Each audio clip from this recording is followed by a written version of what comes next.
Yeah, at least a kilogram. And that's not to say it can't be much bigger, but the idea of making it really as small as possible is to open up the trade space as wide as possible as to what people might come up with for doing this. It may or may not make any economic sense to launch something that small, but if you've got a way to do it, I think everybody would be interested in see that. And then the dimensions of 10 centimeter cube, which means if it's spherical, then it's got to have, a cube has to fit within that. Does it have to detach from the actual launch vehicle? We'll get back to that, but keep all these in mind. And probably not. But again, that's open to debate. And of course, you must do it twice in 1 week.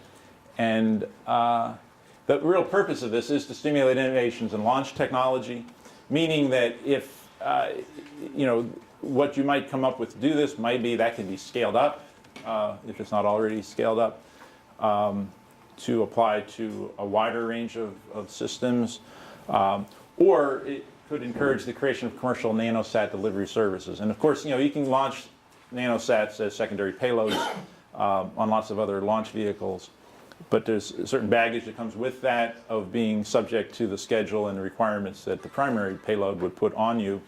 So we're interested to see if there is a technical solution that could provide a cost, competitive, dedicated launch service for very small payloads. Not necessarily 1 kilogram, but in that range, going up. So that's really the objective behind that. And just going on, Night Rover is basically a solar-powered vehicle, surface vehicle, in which the objective is to operate at night, meaning that you can collect power in sunlight and then you have to use it when you don't have any direct source of power. So it's a storage challenge. And of course, and the challenge itself will be done on Earth in a 1G, 1 atmosphere environment, but the application that it's intended for, from the NASA point of view, is operating on planetary surfaces, in particular the moon, where you have 2 weeks of sunlight, 2 weeks of darkness in most places, or other extremes like that. But it certainly would apply to anything, any kind of renewable system where you have power generation part of the time and then you want to have stored power the rest of the time, or of course for vehicles. So, and it's not, though, just a battery challenge, because by having it open to solar power generation, it means you can store it in probably a range of different ways and then use it in different ways. Yeah. Does the power have to be stored in the vehicle? I would say more or less. And again, we haven't done the rules for this in detail yet either. But we need, that's how you do that, could be a base station with the collector and then the machine. Yeah, back and recharges needed. Yeah, you should come to the next next one. But those are good points, and that's the kind of thing. And that's the kind of thing we have to do for the Nanosat launch as well, is consider these range of possibilities. And then the sample return robot is a robotic vehicle or device to pick up a sample from a fairly large varied terrain and bring it back, and autonomously. And not using GPS, assuming you're on another planet where you don't have access to that. So that's the third one. And then just to wrap up, I think this program really has something, I think, for everybody. There's ways for almost anyone to get involved. Of course, entrepreneurs, other businesses, large and small, inventors, students, in terms of being competitors, and then the allied organizations are private organizations. And of course, we need sponsors for the allied organizations and the teams, and that can be businesses, large and small organizations, and individuals. And we've had all types involved in that way. We have not had enough corporate sponsorship, I would say. of the program overall. All of the allied organizations have had difficulty with that, and that's something, if you can encourage anyone you know in a position to do that. And in some cases, these are relatively small investments in terms of sponsorship. In some cases, a few tens of thousands of dollars makes all the difference between being able to really conduct one of these things or not. And often that's what we're looking for, or what the organizations are looking for. And of course, you can follow updates at our website and also on Twitter at NASA Prize.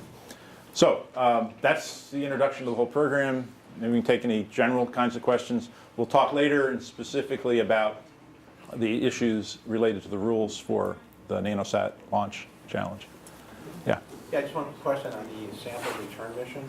Shouldn't that be $3 million? Because if you're giving us $1.5 million to get there in the first place with the rover, we need another $1.5 million to get back.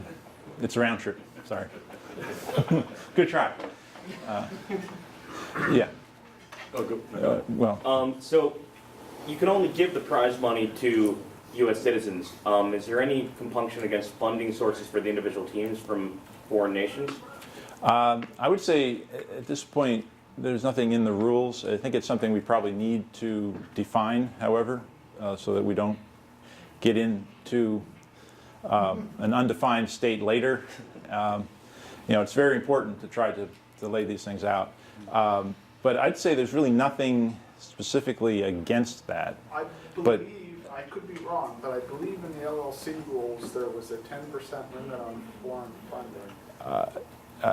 There was that, but on the other hand, in the Grand Challenge, one of the teams was basically just headed by a U.S. citizen, and the rest was paid for by one of the German car makers. I can't remember, it was Mercedes or Volkswagen. Did they win? No, they didn't. Yeah. Now, you're talking about the DARPA Grand Challenges had a very different situation because their congressional authority did not limit foreign participation, and ours does. So they had a different set of rules, and there was some confusion related to that, due to that difference.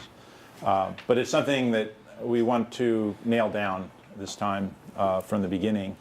And I'll talk about this. We want to be as inclusive as possible, but we want to keep the playing field level, and we want to make sure that the people this is intended for are not cut out of it by the way rules are interpreted by other teams.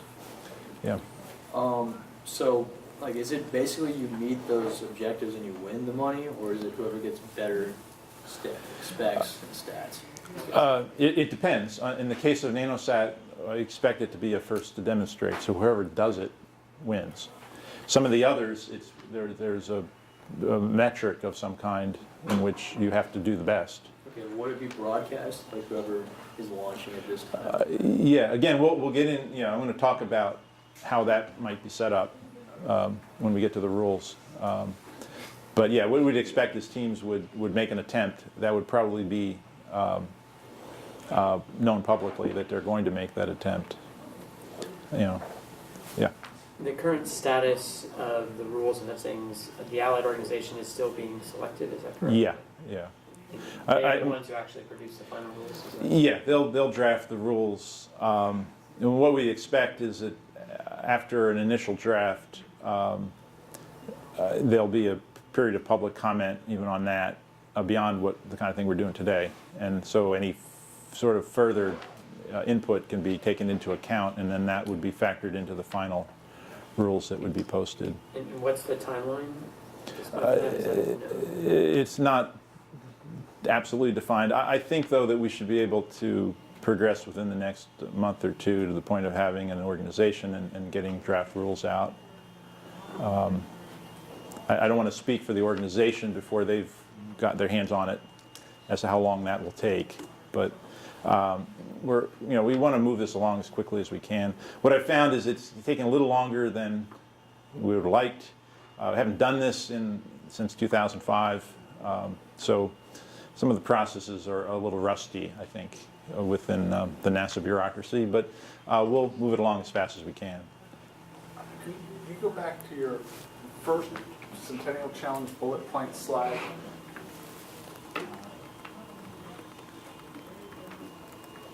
You just wanted to see that again. Keep going. This one? Yeah, that one. Yeah. Question on the competitors cannot be supported by government funding. Does that mean no government contracts? Yeah, this bullet, SBIR? if I thought about it now, I might have left off. That in all of the challenges except Lunar Lander Challenge, we did not allow any government funding. Including SBIRs? Yes. Now, previous work you had done, if the results of that were available to everyone, that would be okay.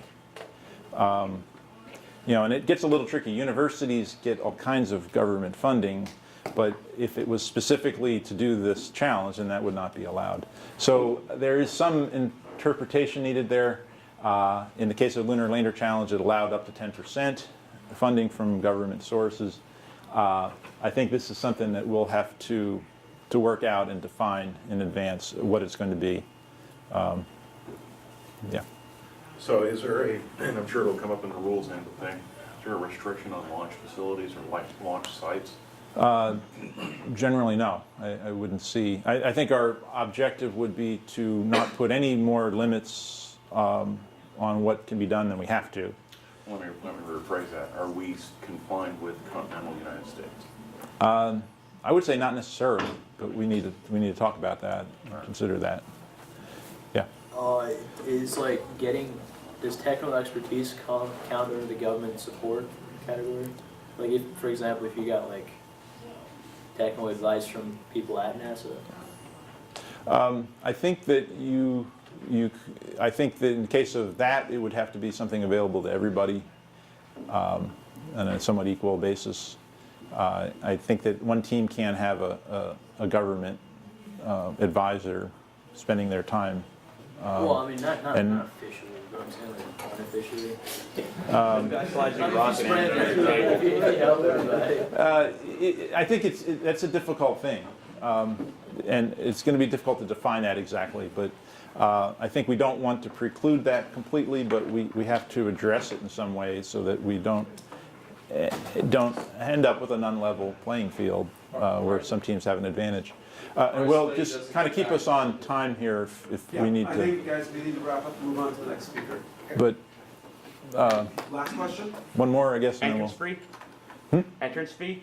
that will be basically up to the Allied organization. Our goal would be that is a nominal amount, and that comes back to the sponsorship problem. In the case, for example, of power beaming, it was quite substantial because they really had to help pay for the whole operation. But in a sense, it's no different than a first to demonstrate where the team is basically paying for most of it themselves anyway. So I would hope we'll have, a very modest registration fee. It'll be less than $2 million. Obviously, it needs to be, yeah. I mean, my comment is, if the $7,000 or $7,500 was for the LLC was a problem, that was in the accounting noise of what we spent, and we were probably the cheapest team or close to it. That was not an issue. Yeah, we certainly don't want it to be a barrier, that it would be so high that it's a barrier to 5 or teams. 10 times that much propellant in testing.